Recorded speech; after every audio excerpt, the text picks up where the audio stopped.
En 2026, il y a beaucoup de choses qui changent pour les chauffeurs VTC en France.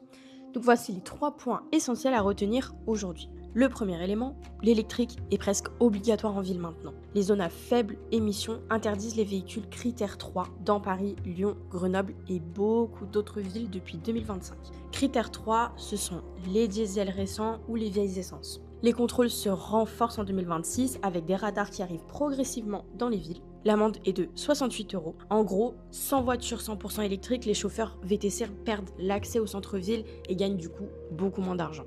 Le deuxième élément, revenu minimum garanti. C'est tout simple, les règles ARPE obligent les plateformes à payer les chauffeurs VTC au moins 9 euros net par course après leur commission. Et ensuite, 30 euros net par heure quand ils travaillent vraiment.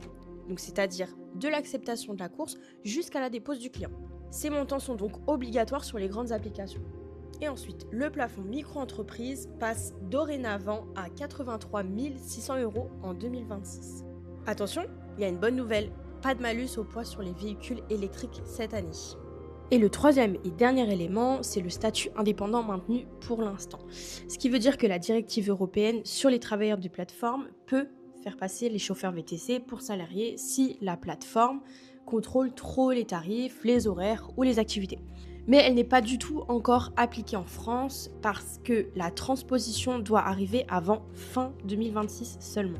Donc en attendant, les plateformes essayent de s'assouplir avec certaines règles, notamment sur le taux d'acceptation des courses pour éviter la requalification et préserver le statut d'indépendant. Donc en clair, passez à l'électrique pour les zones à faible émission. Surveillez vos coûts au kilomètre et restez au courant des lois, c'est très important. Le métier est plus protégé mais malheureusement plus exigeant. Donc si vous voulez parler de votre situation, de votre véhicule ou des prochaines annonces, dites-le en commentaire.